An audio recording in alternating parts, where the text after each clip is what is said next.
Two corporations pushed two products that were not feasible. One got caught cheating, but only after 346 people had lost their lives. The other continued to lie, but only after it was given an ultimatum did it admit guilt. Welcome to The Why in History. I am Ajay Kaul, and today we look at cases where big corporations cheated their most valuable asset, the customer. In spring of 2011, American Airlines chief executive called Boeing's CEO, James McNerney Jr., to let him know that American was getting close to place an order of hundreds of new jets from Boeing's competitor, Airbus. The reason? Airbus had launched an extremely fuel-efficient plane, the Airbus A320neo, and Boeing at that time had no answer to that. And this immediately set off alarm bells within Boeing, because losing their biggest customer, American Airlines, would be disastrous to their bottom line. And within 3 months, the Boeing 737 MAX was conceived. The Airbus announcement of Airbus A320neo in 2010 had really caught Boeing napping. Airbus had replaced its existing engine on the A320 with a bigger, fuel-efficient turbo engine. And the beauty of all of that was that the new engine fitted seamlessly under the wings, so no additional training was required for the pilots. And since fuel costs are a huge cost component for an airline, the Airbus A320neo was an extremely attractive option for airlines all over the globe.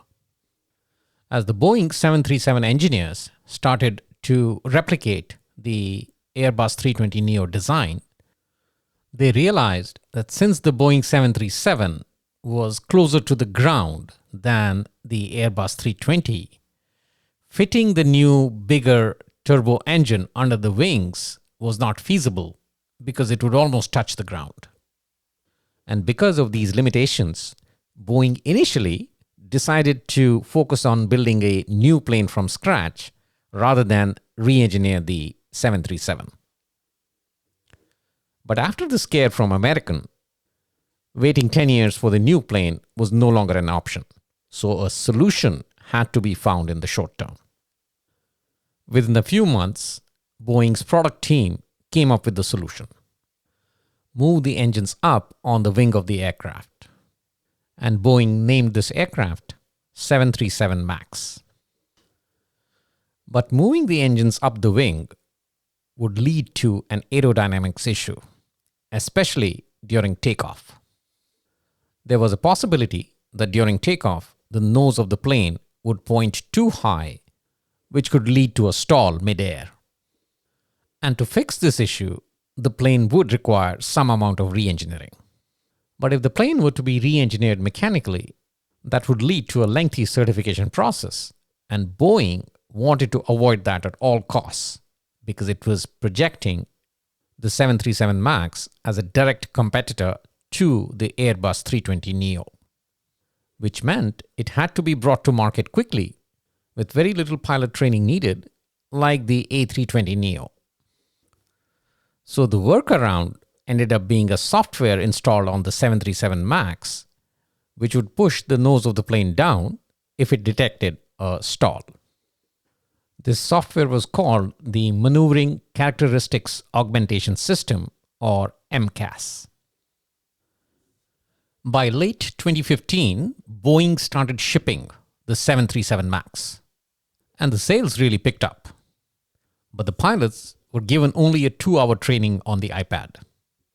Remember, Boeing had to prove that there were no changes from the 737 from a flying perspective. And the training material had nothing to say about the MCAS. Between 2017 and 2018, there were some complaints received from pilots about the plane suddenly pointing its nose downwards. And one of Boeing's customers, Indonesia's Lion Air, even asked Boeing if they could accord some amount of simulator training to its pilots. But Boeing poo-pooed the idea. They said there was no change from a flying perspective, so why have the pilots go through a flight simulator? And less than a year later, on October 29, 2018, Lion Air Flight 610 crashed into the Java Sea shortly after takeoff. The culprit, a malfunctioning MCAS sensor. Wait, just one malfunctioning sensor caused the plane to crash? Well, that was the only sensor equipped on the 737 MAX to detect a stall. So if it malfunctioned, it could incorrectly report a stall even when the plane was flying normally, and because of that, it would end up nosing down. And that is exactly what happened with Lion Air 610. All 189 passengers and crew on board perished as a result of this crash. And when Boeing released the results of the investigation, everyone started looking for MCAS in the flying manual. And they found it, hidden safely in the glossary. And that was it.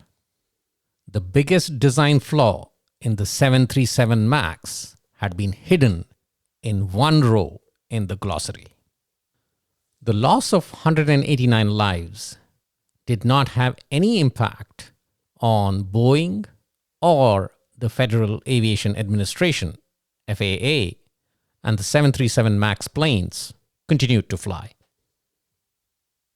Less than 6 months later, on March 10, 2019, Ethiopian Airlines Flight 302 crashed, killing 157 passengers and crew.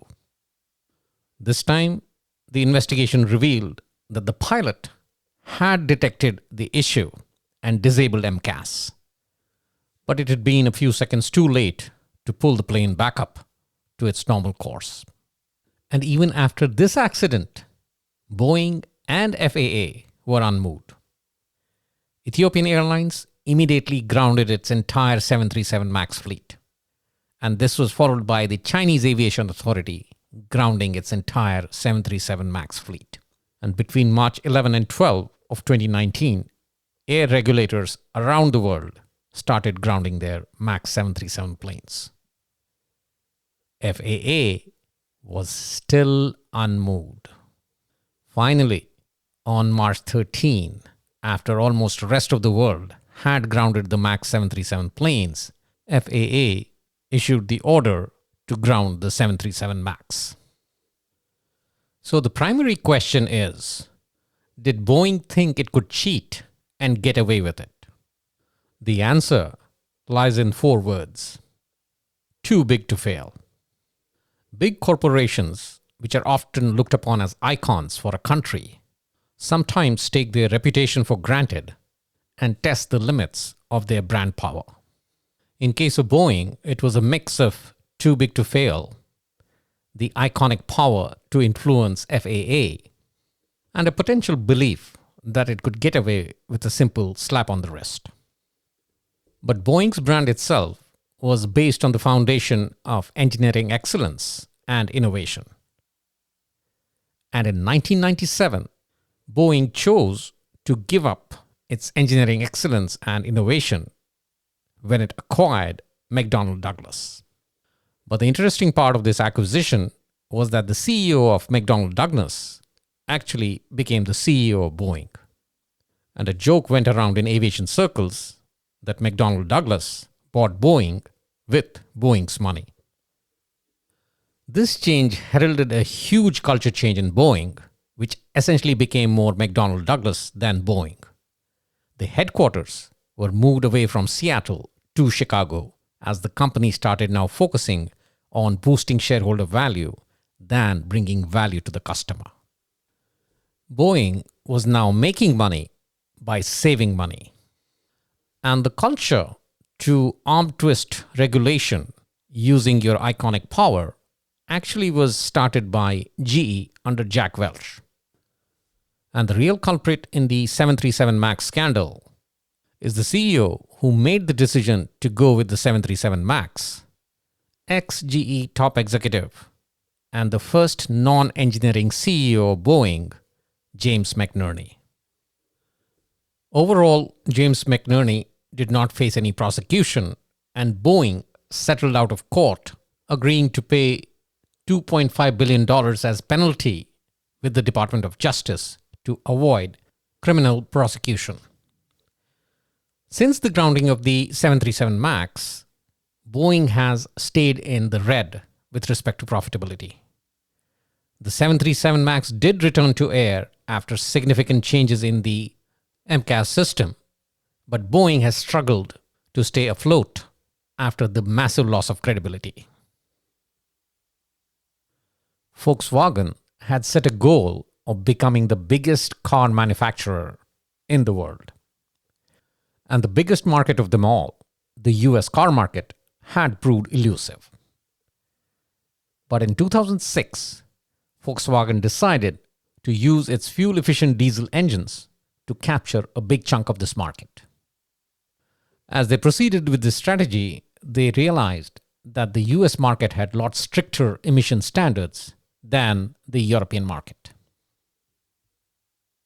In late 2008, Volkswagen began a clean diesel marketing push in the United States, positioning its Golf, Jetta, Beetle, and other models as environmentally friendly and better alternatives to hybrids like the Toyota Prius.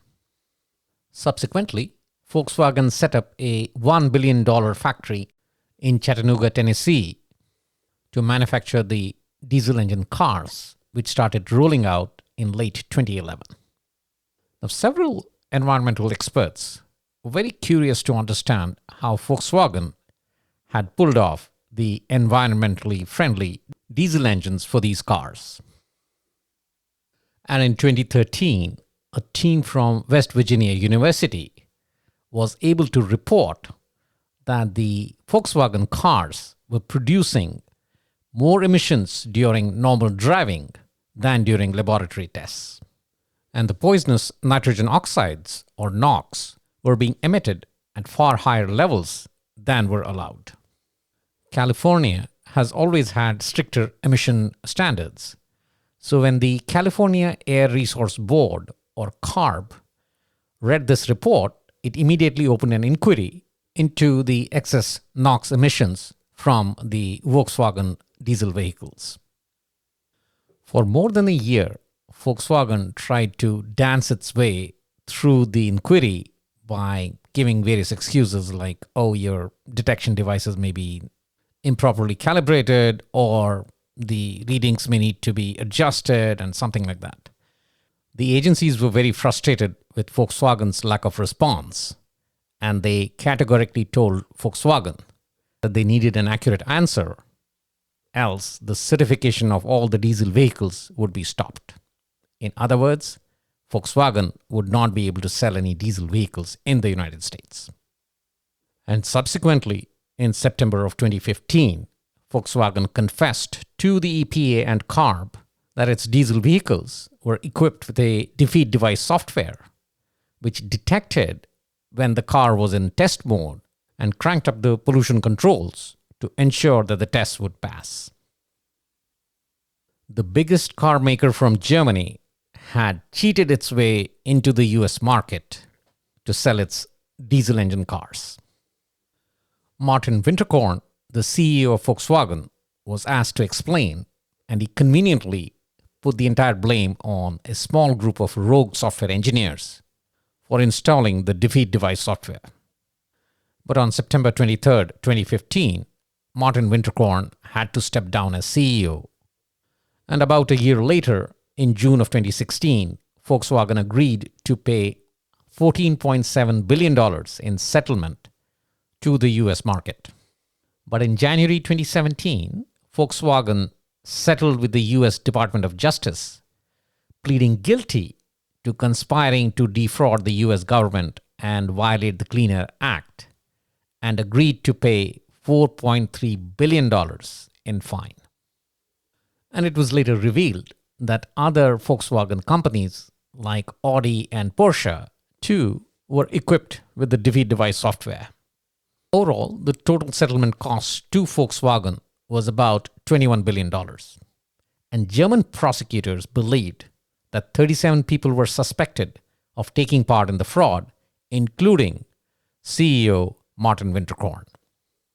But then the European environmental agencies got alert and wondered if the cheat software was installed only on Volkswagen vehicles or did it go beyond. And to their surprise, BMW and Mercedes-Benz cars had the same issue. So the cheating had been prevalent in the European market. It was just that it got caught in the US market. However, in July of 2021, a German car maker cartel was fined 875 million euros for collusion to curb the use of emissions cleaning technology. And the cartel included Volkswagen Group, BMW, and Daimler Chrysler. Daimler Chrysler escaped the fine because it turned whistleblower.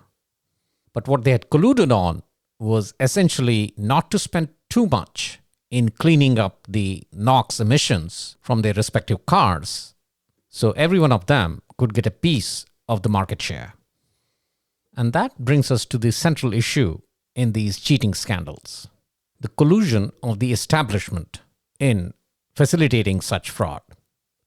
In case of Boeing, it was the FAA looking the other way. And in case of Volkswagen, it was the countries within the EU who looked the other way because these companies were creating thousands of jobs for the local workforce. And this economic benefit could not be tinkered with. But what about CEOs pretending innocence? I was not aware that this was going on. When a scandal emerges, there are only two options a CEO should have. Were they complicit or were they incompetent? If they knew about it, they were complicit. But if they were unaware of a major scandal in their company, then they are incompetent and they should not be the CEO in the first place. And let's hold on to that argument as we evaluate the third story in this episode: the Wells Fargo fake accounts scandal. In December 2013, the Los Angeles Times published an investigative report revealing a super aggressive sales culture at Wells Fargo, which set extremely aggressive sales targets for employees. And several former employees had admitted to opening unneeded accounts just to meet sales quotas. Unneeded meaning to the scale of 1.5 million deposit accounts and more than 500,000 credit card accounts. The interesting thing here was none of the customers knew that these accounts and credit cards had been opened on their behalf. Wells Fargo essentially was creating millions of fake accounts without customer consent. The groundwork for this fraud seems to have been laid by CEO John Stump with his mantra of 8 is great, meaning each Wells Fargo customer needed to have 8 products in their hands. This was an extremely difficult, if not impossible, proposition, and employees soon started cutting corners and opting for one of the two strategies. Either provide incorrect information to the customer so they felt that opening another account would be beneficial to them, or just create a fake account on behalf of the customer without their knowledge. And as a result, between 2011 and 2016, the millions of unauthorized fake accounts delivered $2.6 million in fees to Wells Fargo. But once LA Times published the investigation, the city of Los Angeles filed a lawsuit in 2015 against Wells Fargo. And soon thereafter, federal regulators got involved. And on September 8, 2016, Wells Fargo announced that it was paying $185 million in fines to the city and federal regulators to settle the issue. But by now, this had become a major scandal, and US Congress got involved, and they pushed for the resignation of CEO John Stump. Wells Fargo tried to do some damage control and announced that from January 2017 onwards, it was abolishing all sales goals and quotas in its retail banking division. While the scandal was getting a lot of coverage in the media as well as in the political circles, one of the key culprits in the fake account scandal, Carrie Tolstead, the head of the community banking division at Wells Fargo, retired. It was under her supervision that the fake accounts were created by her team. CEO John Stump was forced to resign in September of 2016, and for the first time, the issue of clawback of executive compensation was talked about. Once again, the CEO feigned innocence, but the key issue here really was the head of the community banking division being so powerful that the risk management within the bank became secondary. In audit circles, a concept called the fraud triangle is used to explain the factors that lead to fraud being committed. And these factors are opportunity, that is the chance or ability to commit fraud; incentive or pressure, that is the motivation or need to commit fraud; and rationalization, that is the justification or excuse for committing fraud. And in case of Wells Fargo, all three were in play. But the core issue to be debated is how much power do you give to revenue generation that it stifles the voice of checks and balances. In September 2023, Carrie Tolstead was sentenced to 3 years probation for her role in the fake account scandal. And earlier in 2018, the Fed imposed a cap on Wells Fargo's assets, which meant that it was barred from increasing its balance sheet till it addressed the compliance failures that led to the scandal. And it is on that note that we end this section of the program. On to the quiz section.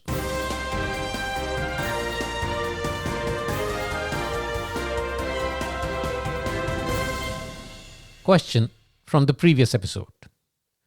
Over the course of his tenure as Russia's leader, Russia has witnessed several assassinations of Putin's political opponents. Which ex-member of Boris Yeltsin's cabinet was shot dead near Kremlin?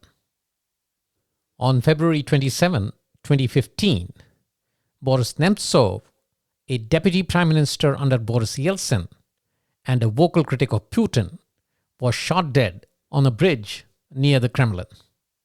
So the answer is A, Boris Nemtsov. Question for the current episode. Which is the most flown aircraft in the world today? Is it A, the Boeing 737-800, B, the Airbus A320neo, C, the Boeing 777-300, or D, Airbus A321? Once again, which is the most flown aircraft in the world today? Is it A, the Boeing 737-800, B, the Airbus A320neo, C, the Boeing 777-300, or D, the Airbus A321? The answer will be provided in the next episode. That's all we have in the current episode. In the next episode, we look at a region bordering the Indian subcontinent, which has been occupied for decades. I'm talking about the roof of the world, aka Tibet. Till then, stay safe and keep exploring the why in history.